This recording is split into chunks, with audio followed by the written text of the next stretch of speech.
बस वहीं गेम पलट गया। अगर वो शॉट बाउंड्री लाइन के अंदर रुक जाता तो शायद आज कहानी कुछ और होती। इस मैच में सिर्फ रन नहीं बने थे, यहाँ सांसें रुकी थी, यहाँ उम्मीदें बनी थी और फिर वही टूट गई। और अगर तुम ये वीडियो एंड तक नहीं देखोगे तो तुम उस एक पल को मिस कर दोगे जहाँ से पूरा वर्ल्ड कप का डायरेक्शन ही बदल गया।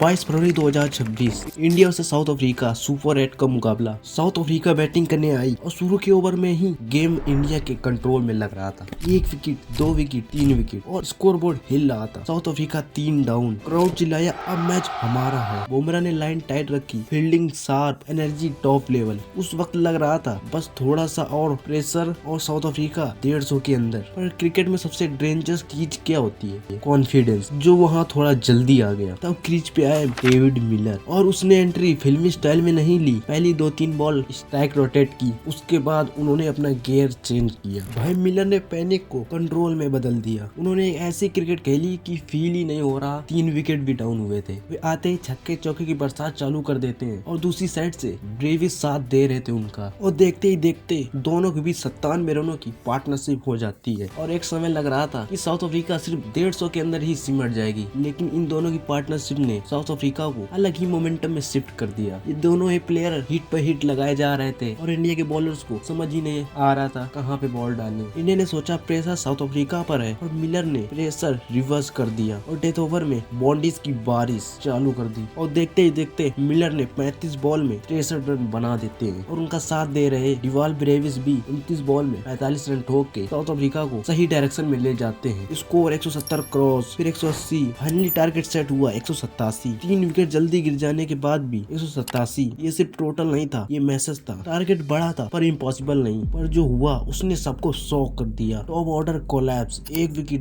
2 विकेट, 3 विकेट। इंडिया के ओपनर्स ने वो स्टार्ट नहीं दे पाया जो हम लोग उनसे उम्मीद कर रहे थे। अभिषेक शर्मा, उनका इस वर्ल्ड कप में बैट बिल्कुल भी नहीं चल रहा था। पिछले 3 मुकाबले में 3 डक थे उनके और इस मुकाबले में भी सिर्फ 15 रन बनाकर ही पवेलियन लौट जाते हैं। और आज ईशान किशन का भी बल्ला नहीं चलता है। स्कोर बोर्ड 30 के अंदर 3 डाउन। जिस कॉन्फिडेंस के साथ इंडिया फील्डिंग कर रही थी वही पैनिक अब ड्रेसिंग रूम में था। फिर आया सूर्या, उन्होंने ट्राई किया टेम्पो सेट करने का। एक साइड आउट 6, एक फ्लिक बाउंड्री। उन्होंने क्राउड को जगाने की कोशिश की पर दूसरी साइड से विकेट गिरती रही। रिक्वायर रेट बढ़ती जा रही थी। इंडिया को 10 से 11 रन पर ओवर रन बनाने थे। वहीं सूर्य कुमार यादव 4 से 5 रन ही बना पा रहे थे पर ओवर में। बस यहीं पे उस बंदे की याद आती है, किंग कोहली, जो बंदा इंडिया के लिए हमेशा खड़ा रहता था। फिर चाहे सामने साउथ अफ्रीका हो, ऑस्ट्रेलिया हो, इंग्लैंड हो, न्यूजीलैंड हो, इसलिए उनको किंग नाम से पुकारा जाता है। विराट कोहली के बिना इंडिया ने कभी 160 कभी चेस ही नहीं की है। T20 वर्ल्ड कप में कल इंडिया ये मैच हार रही थी ना, तो ये स्टैट बड़ा चल रहा था। मैंने सोचा सर्च करूं इस बारे में। भाई सच में जब से T20 वर्ल्ड कप शुरू है ना, इंडिया ने सिर्फ 3 बार 160 से ऊपर चेस किया है। 2014 में वो सेमीफाइनल सामने थी साउथ अफ्रीका, इंडिया 170 चेस कर रही थी। Virat Kohli not out, 72 run 44 ball जिता के वापस आए। 2016 में मोहाली में सेम ऑस्ट्रेलिया थी, इंडिया 160-161 कुछ चेस कर रही थी। आखिरी 6 ओवर में 11 रन पर ओवर चाहिए थे। Virat Kohli not out, 82 run, वहाँ भी जिता के वापस आए। 2022 में पाकिस्तान MSG, इंडिया फिर 160 चेस कर रही थी। Virat Kohli not out, 82 run, जीता के वापस आए। भाई जब जब इंडिया को जरूरत पड़ी ये बंदा हमेशा खड़ा रहा, वो भी छोटे मोटे मैचों में नहीं, वर्ल्ड कप जैसे बड़े स्टेज में, या फिर वो फाइनल हो या सेमीफाइनल हो, ये बंदा हमेशा ही खड़ा रहा। वीडियो में वापस आते हैं। और आज की ये जनरेशन, भाई वर्ल्ड कप से पहले लग रहा था कि इंडिया 300 बनाएगी, भाई अब तो 150 भी नहीं बनाए जा रहे। पहले यूएसए ने परेशान किया, फिर नामीबिया ने, उसके बाद पाकिस्तान ने, फिर नीदरलैंड। भाई वो इंडिया टीम रही नहीं जो कहा जा रहा था कि इंडिया ये 300 बनाएगी। इंडिया ये पिछले मैच यार जीती जरूर है, लेकिन सब में फाइट करनी पड़ी है, सब में पूरा टॉप ऑर्डर लड़खड़ाया है। कहीं मैच कोई ईशान किशन ने जिता दिया तो कहीं शिवम दुबे ने जिता दिया, जब जाके इंडिया यहाँ तक आ पाई है। और ये मुकाबले में इंडिया का पूरा टेस्ट था बड़े टीम के सामने कि इंडिया कैसे खेलेगी, और वही दिखा, इंडिया पूरी तरीके से टूट गई। पर फिर भी शिवम दुबे जब सब टूट रहे थे तब दुबे ने फाइट की। 42 रन, सब विकेट हो गए थे, लेकिन ये बंदा खड़ा रहा। रिक्वायर रन रेट बहुत हो चुकी थी, ये बंदा अकेला भाई क्या ही कर सकता था। ये भी शॉट लगाता रहा और अपना विकेट दे के चला गया। पर ये प्रॉब्लम थी, ये फाइट अकेली थी, दूसरी side support zero. Marco Jansen ने स्पेल में गेम तोड़ दिया, हर ओवर में एक झटका। इंडिया अलाउड 111 रन, 73 रन की हार। स्टेडियम में जो शोर शुरू में था, एंड में वही साइलेंस बन गया। Net run rate hurt, semifinal का रास्ता मुश्किल। और सबसे बड़ा लॉस क्या था? वो इल्यूशन जब लगा था मैच हमारे कंट्रोल में, वो एक शॉट, वो एक पार्टनरशिप, वो एक पल, उसने सब बदल दिया। कभी होप देता है, फिर वही होप तोड़ देता है। और 22 फरवरी की रात सिर्फ एक टीम नहीं हारी थी, एक इमोशन हारा था। ये थी उस रात की कहानी, ये था पिच का प्लॉट। अगर तुमने यहाँ तक देखा तो सिर्फ मैच नहीं, उसके बाद उसका दर्द फील किया और वर्ल्ड कप अब और भी इंटरेस्टिंग हो चुका है क्योंकि कहानी अभी खत्म नहीं हुई। और हाँ, चैनल में पहली बार आए हो तो चैनल को सब्सक्राइब करके जरूर जाना क्योंकि इस चैनल में ऐसी फील करा देने वाली वीडियो आती रहती है। जब के लिए चलते हैं दोस्तों।